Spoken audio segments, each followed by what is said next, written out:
Hello everyone and welcome out to the Dice Tower. My name is Chris Yee. I'm Mike DeLisio. Today we're taking a look at Merchants of Andromeda. This is a reworking and reimplementation of an older Reiner Knizia game here. I'm holding up just the box lid, not the whole box, for I fear the contents of this game spilling out on the table, and I would like that not to happen. For this is, as with many all-play games, there's a lot in a small box, and this is that. Yeah, very much. There's a whole lot packed into a relatively small box, putting together everything that you learned in school about volume, putting it to its test. So let's show you how this Dutch auction game works with some real new big twists to it if you're familiar with the original Merchants of Amsterdam, which I assure you probably aren't. But let's take a look at it, and then we'll give you our thoughts. Here's Merchants of Andromeda set up on the table. What you see, this is a Dutch auction game. Players start with a pool of money, and they're going to try to win by having the most money at the end of the game. A Dutch auction is a type of countdown auction that we'll go into more detail here in a second. This board here is the event tracker, where different things are going to happen, including scoring events. So each of these different sideboards here will score when the correct mini event takes place. So we'll talk about how this progresses over the course of the game. These are the different mini-games, the little sideboards. It's all driven by this deck of cards. If it is my active turn, I flip over, I reveal this card, and I see that each card has two pieces of information on it. It has a resource that you could choose to gather, or it has an influence action that you can choose to take.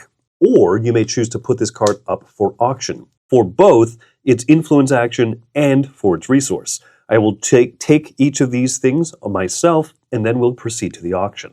After the active player has taken their resource and done their action, the auction is going to take place, in which all players will place their finger. If you're using the official All Play app, you'll place your fingers onto your respective spots here. A countdown will begin, and this is how much money you are willing to pay for an action.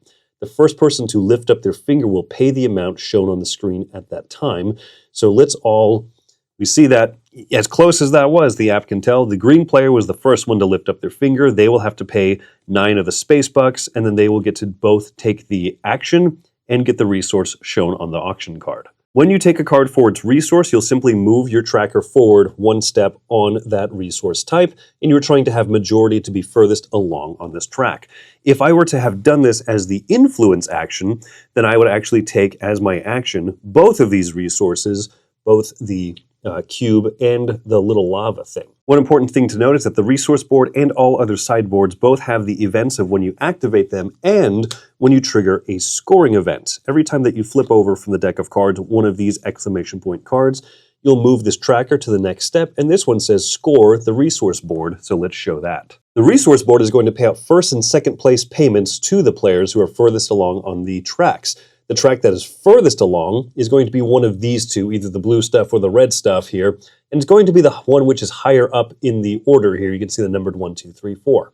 So in this case, yellow is going to get 8 of the space bucks, and then second place green will get 4. Then we go to the next track, and we see that it's going to have a lower payout for first and second place, all the way down, and this is the same type of payout you will see in all of the sideboards. When taking the Planetary exploration action, players are playing a little bit of a push your luck game over here, where they'll come in from somewhere on one of these planets here and try to flip over tokens to get new sets of things. They can either get this set collection here for these relics, or they might flip over more resources for the previously shown resource track. They can choose to stop whenever they want, take up to 2 tiles, and place their markers out onto the board, or if they continue flipping and they reveal one of these curse symbols, then they must stop flipping immediately and can only choose to take 1 of the tiles instead of up to 2. When a planetary scoring occurs, you're going to go through the 3 planets. First and second is going to get paid out in money for having the most markers on that planet. So in this case, green has first. On the large planet, on the medium place, green has first, yellow has second. Then on the smallest one, yellow has first, blue has second. When taking the Andromeda board action, a player can add their token to one of the space stations shown here on the card, either space station 2 or 4 in this case, and there's any combination of these shown on these cards. The blue player is going to add this out here because they will score by having larger groups contiguous of their player pieces together. Now let's say that we triggered an Andromeda board scoring event. You're going to see which of these space stations has the most player pieces on it. Well, there's a tie here in number 4 with 3 pieces and board number 2, or station number 2 with 3 pieces. then 2 and 2. Tiebreaker is ordered by the number of the space station. So 2 is going to score first place, and then number 4 is going to be in second place because this is a lower number. And the chart for payout is just like the resources shown below. And so blue is going to get first place for 8, and then green is going to get paid 4 of the space bucks. Then we come over here, green will get paid 6, so on and so forth down the line. When playing the little Space Invaders minigame here, the active player is going to roll the 5 dice, and then they are going to assign those dice out to different spots here. 3 of them are going to have the invader move forward, and then the active player is going to actually take actions in number 5. What this means is that the 2, and the 5 enemy spaceships are going to advance. So in this case, it will destroy the green player token off here, and then destroy the yellow player token off of here. So those are not going to score now. And then the number 5 advances forward. Now, the active player gets to defend twice in the number 5 zone, meaning that they will place their marker out. If they cover up one of these resources, they'll gain that resource on the resource track. If there is an enemy spaceship there, they will defeat that enemy spaceship. If it was covering up a resource, they won't get it. And then they will continue to put their tokens out. They'll collect this destroyed spaceship for scoring, and then a new enemy spaceship will come out here. Now let's talk about scoring. Why are players doing this? Well, it's because at scoring, every one of these lanes that are completely filled in with player tokens is going to pay out a larger amount. Any of the tokens or the spaces here that are not completely filled in will pay out for a smaller amount, and people are going to get paid based on having majority being broken by being higher up in the track there. Then, the player who has destroyed the most spaceships will earn money, and the player who has destroyed the fewest is going to lose money. When a voting action takes place, players will get a certain number of vote tokens that they'll get to place into these ballot boxes here.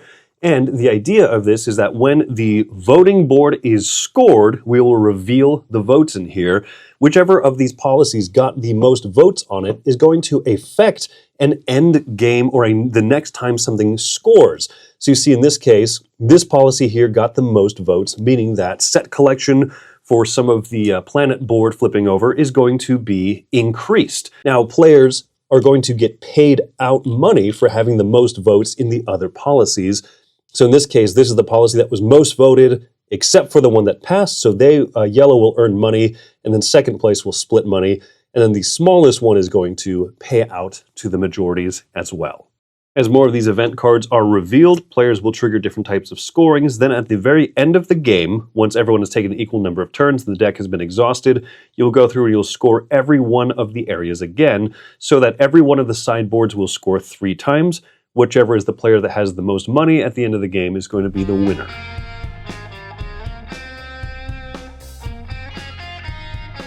Now, I joked earlier that not a lot of people know the original game this is based off, Merchants of Amsterdam. Actually, in fact, it's not one that I've played, and I don't think it's one that you've played either, right, Mike?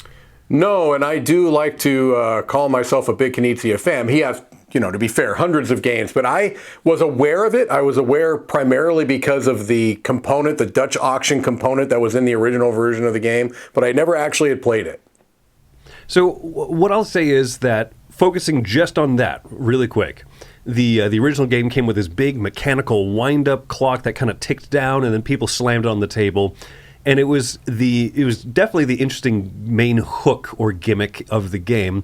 And the way that it does it in this version is that you can use any countdown timer and you shout out a number, or in the All Play app, there's a version that is kind of like the reverse of that first player marker, where the first person to take their finger off of it wins the auction at that price. And I find that works actually incredibly well.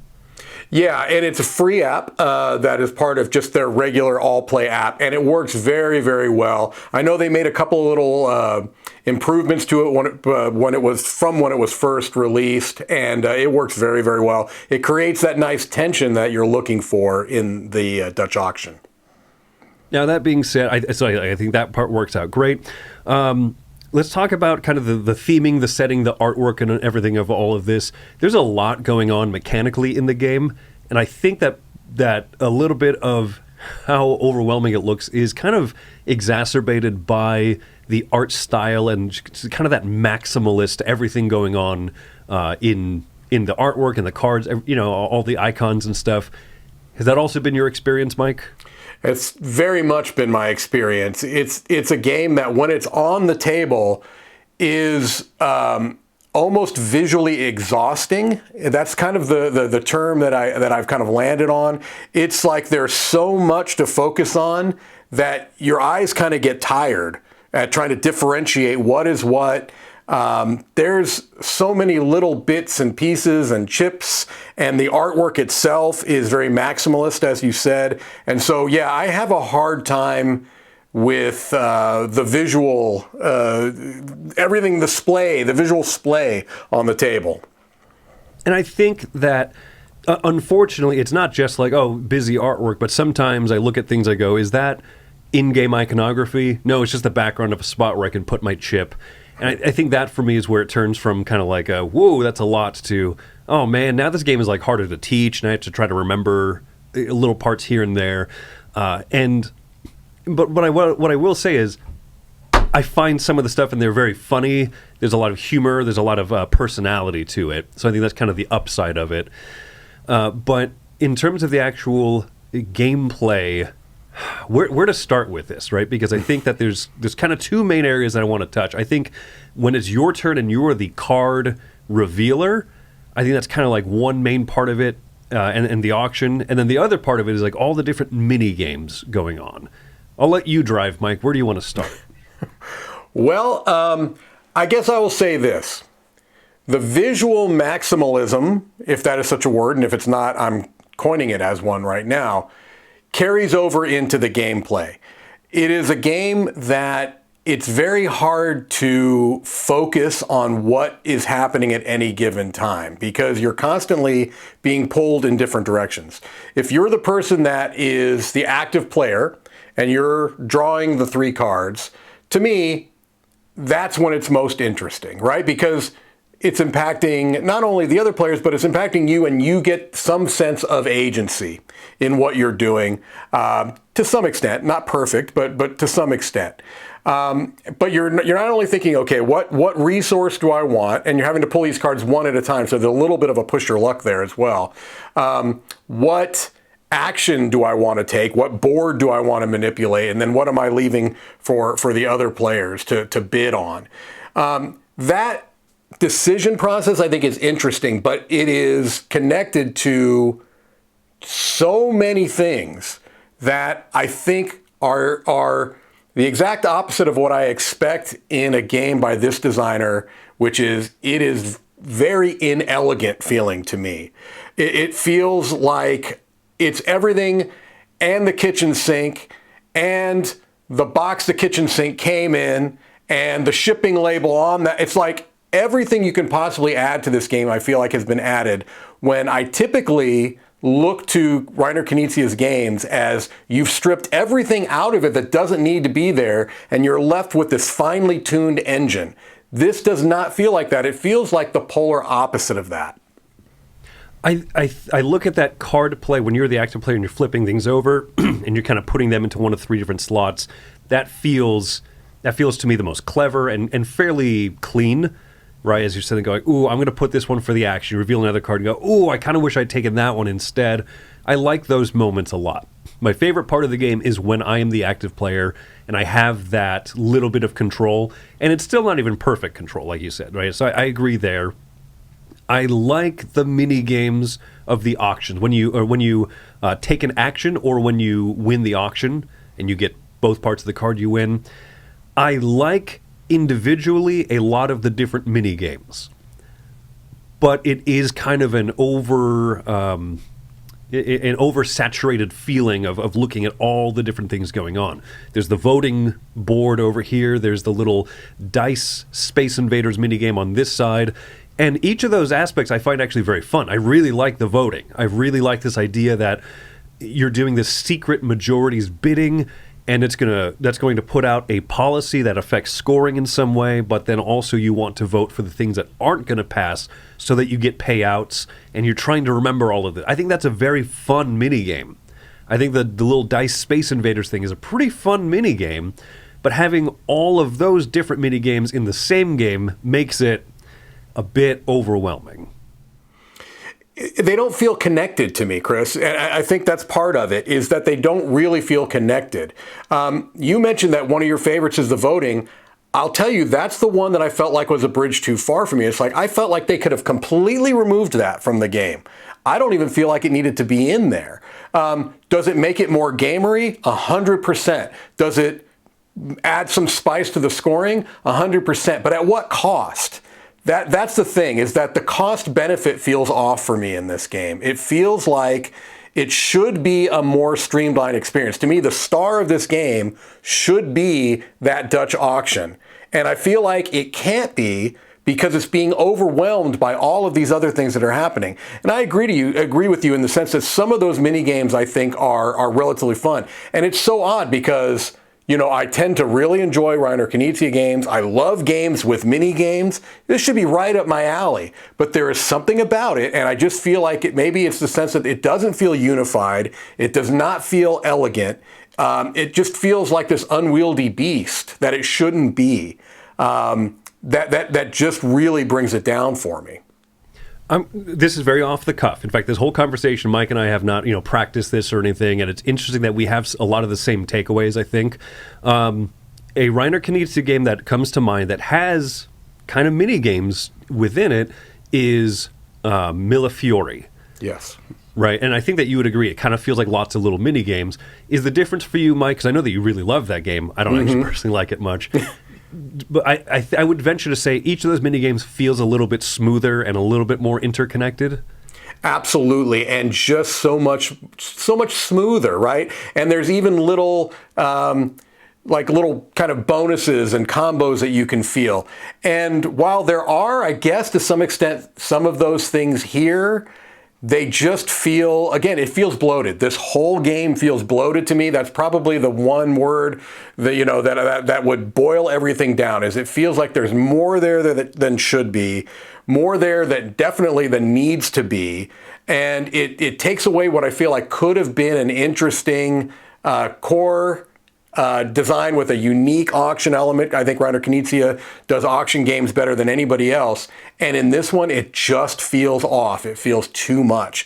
Millefiori did not. It was smooth. It was breezy. All of the kind of the little mini games were all part of an interconnected whole. This does not, to me, feel like part of a connected whole. And what I'll say is that as much fun as I have with some of the mini games, right? I like the little push your luck, the planet exploration one.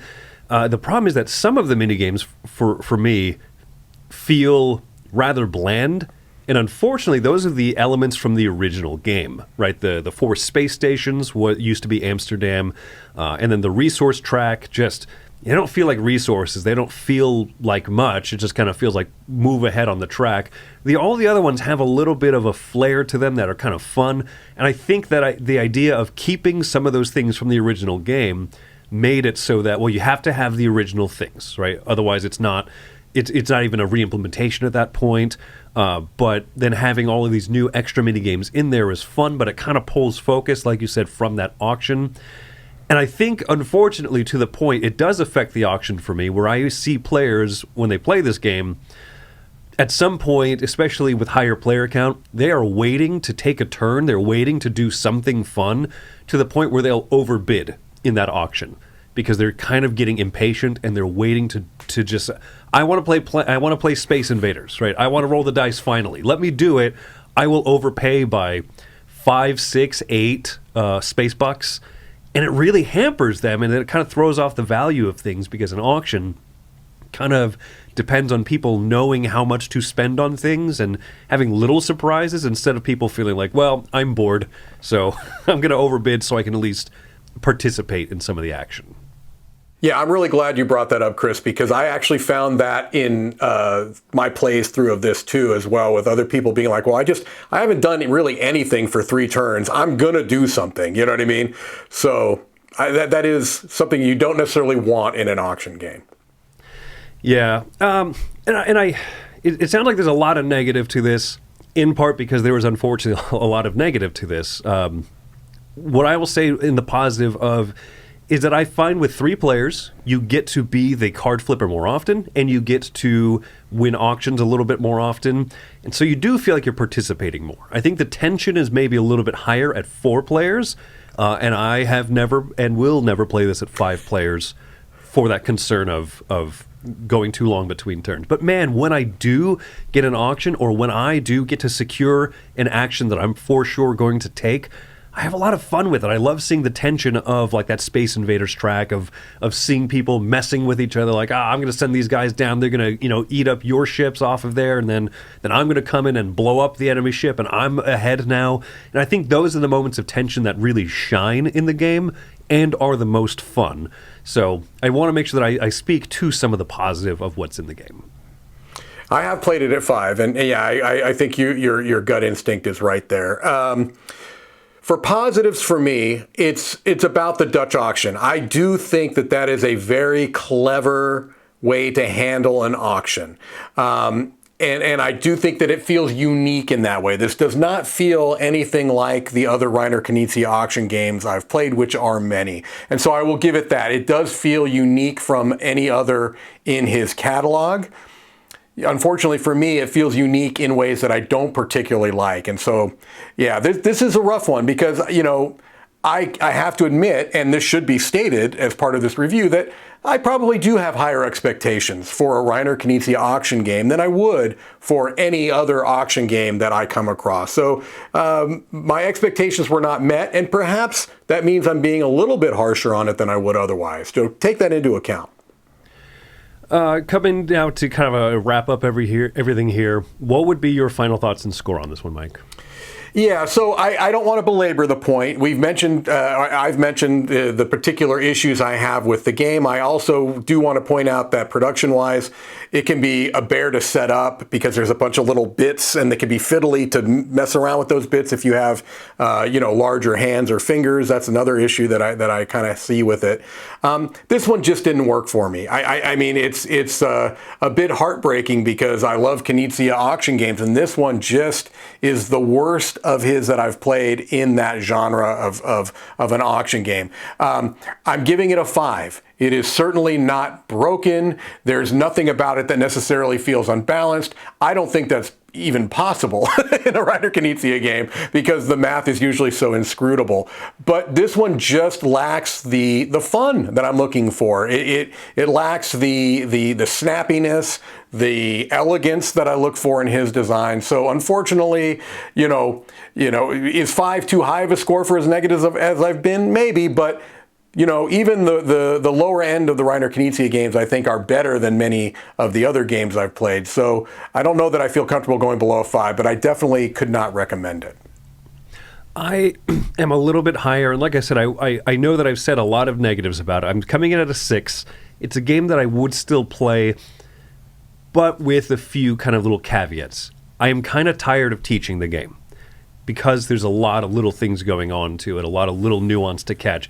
This is a game that is more fun with the same group of players because it gets rid of some of those issues of like not knowing how to value a particular card that's up for auction. Players are going to be able to hone in a little bit more at reasonable prices. You're not going to get someone paying 19 just because they're like, I haven't gone in a while. I think that goes away playing with people who are more experienced and playing with a 3 or 4 player group, finding your ideal kind of player count for it. I like the exploration. I like the flipping tiles and trying to set collect and stuff. And I think that there's these mini games done in good ways. I know, Mike, the voting didn't work for you. For me, I find that to be tremendously fun as you reveal the box and stuff. Is it a little bit too much? Maybe it is, right? I wish that this game had stripped down a little bit more and found just like a more unifying core identity.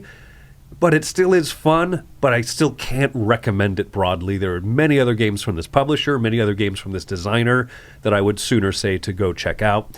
But you are right that it does have a unique feel to it, and that Dutch countdown auction, and especially with that app, it works that part works so well. So all in all, my thoughts are a little bit kind of all over the place, but it's a 6 from me. I wish it was higher. So there you go. That is our thoughts on Merchants of Andromeda. If you've played it, please tell us what you think of it below, and I hope maybe you've enjoyed it more than us. Thanks for coming out to this review on the Dice Tower. My name's Chris Yee. I'm Mike Delisio. And have yourselves some nice Blorbs burgers in space.